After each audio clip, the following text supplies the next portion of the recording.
নমস্কার দর্শক বন্ধুরা, আমি ঘরোয়া রান্নাঘর থেকে অপর্ণা বলছি। আজকে একটা রেসিপি নিয়ে এসেছি। এটা টি টাইম স্ন্যাক্সও খাওয়া যায়, আবার ডাল ভাত তরকারির সঙ্গেও খাওয়া যায়। খুব উপাদেয় রেসিপি। কীভাবে বানাচ্ছি দেখতে পাচ্ছেন, আমি জোগাড় করে নিয়েছি। এটাই বড় বড় লঙ্কা, এই লঙ্কাগুলোকে পুর ভরে করব। এর জন্য যা লাগবে, আলু, কটা আলু সেদ্ধ করে নিয়েছি, একটু রসুন, পেঁয়াজ আর শুকনো কিছু মশলা দেব। এই আমার মোট ইনগ্রিডিয়েন্টস। আর এর মধ্যে দিয়েছি 2 টেবিল স্পুন ময়দা, 3 টেবিল স্পুন কর্নফ্লাওয়ার আর 2.5 টেবিল স্পুন রাইস ফ্লাওয়ার। মানে চালের গুঁড়ো, ময়দা আর কর্নফ্লাওয়ার দিয়ে আমি এটা বানাবো। এবার শুরু করি, গ্যাসটা অন করে দিই। প্রথমে আমি তরকারিটা বানিয়ে নেবো, এর পুরটা। দর্শক বন্ধুরা, পেঁয়াজ রসুনটা একসাথে দিয়ে দিয়েছি, এটা একটু ভাজা হোক। আমি এইদিকে আলুগুলো একদম ভালো করে মেখে নিয়েছি, নরম করে চটকিয়ে মেখে নিতে হবে। গ্রেটারেও গ্রেট করা যায়, আমি হাতেই করে নিলাম। ভাজা হয়ে গেছে, সুন্দর গন্ধ বেরোচ্ছে। এবার এটা আমি আলুটা এর মধ্যে দিয়ে দেব। এই আলুটার মধ্যে এখানে আমি রেখেছি লবণ, চিনি, হলুদ আর একটু সবজি মশলা, সব দিয়ে দিলাম একসাথে। এখন এগুলোকে দিয়ে একটু সাঁতলাতে হবে। একটু শুকনো শুকনো করে ভাজা ভাজা করে নিচ্ছি, করে নিয়ে দেখাচ্ছি তারপরে স্টেপ। নেক্সট স্টেপটা আসার আগে আমি এটাকে করে নিই।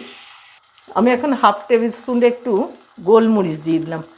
আমি তো কাঁচা লঙ্কা দিইনি, লঙ্কার ব্যাপার বলে আর লঙ্কাটা দিইনি। এবার সব দিয়ে ভাজা ভাজা করে নেব। আর সব ইনগ্রিডিয়েন্ট দেওয়া হয়ে গেল, আর কিছু পড়বে না এতে। শুধু ভাজা করে এটাকে ড্রাই করে নিতে হবে একটু। আমি যে ব্যাটারটা ময়দা, কর্নফ্লাওয়ার, চালের গুঁড়ো নিয়েছি, সেই মাপটা দেখিয়ে দিলাম। এগুলো সব একসাথে করে বাটিতে নিচ্ছি। এগুলোকেও ফেটাতে হবে, যেমন বেসন ফেটায় তেমনি। এর মধ্যে আর কিছু দেওয়া যাবে না, শুধু জল দিয়ে এটাকে এবার ফেটিয়ে নেব।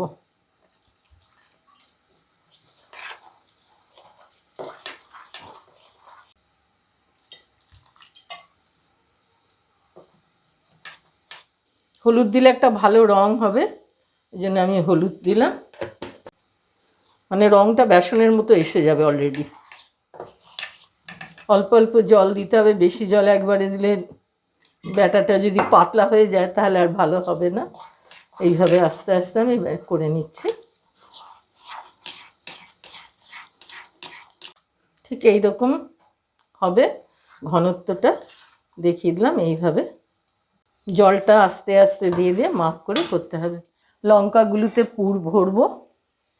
এটা হয়ে গেছে, গ্যাসটা অফ করে দিই। লঙ্কাগুলোতে বিচি নেই, কাজে যেটুকু আছে ওটাকে টেনে বের করতে গেলে ভেঙে টেঙে যাবে। আমি ওর মধ্যেই পুরটা দিয়ে দিচ্ছি, একটু ফাঁকা করে নিয়ে এর মধ্যে পুরটা দিয়ে দিতে হবে। এইভাবে আমি হাত দিয়েই দিলাম, চামচ দিয়ে দিতে গেলেও না ফেটে যাচ্ছে।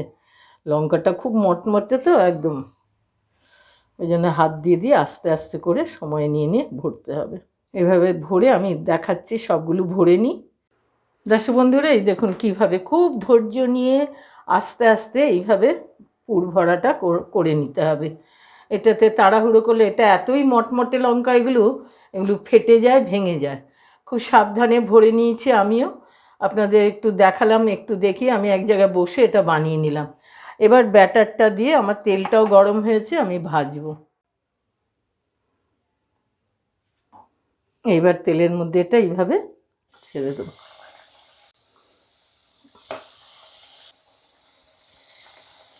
আর দেওয়া যাবে না, 3টে ভাজা হয়ে গেছে দর্শক বন্ধুরা। এবার এটাকে আমি তুলে নেব।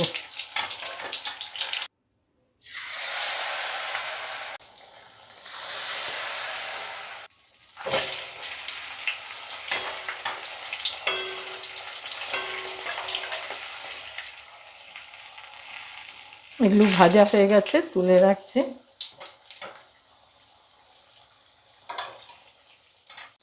দর্শক বন্ধুরা, পুর ভরা লঙ্কা রেসিপিটা আপনাদের সঙ্গে বানিয়ে শেয়ার করলাম। এইভাবে বানিয়ে খাবেন। এই লঙ্কাগুলো মার্কেটে এখন শীতের সময় খুব পাওয়া যায়।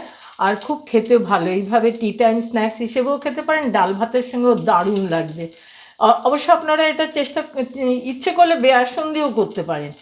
আমি যেহেতু করলাম এটা মুচমুচে হওয়ার জন্য, একটু চাল ময়দা এসব দিলাম, চালের গুঁড়ো, যাতে মুচমুচে হবে, সেই কারণে। বেসন দিলে ঠিক ক্রিস্পিনেসটা আসবে না, একটু সফট হবে।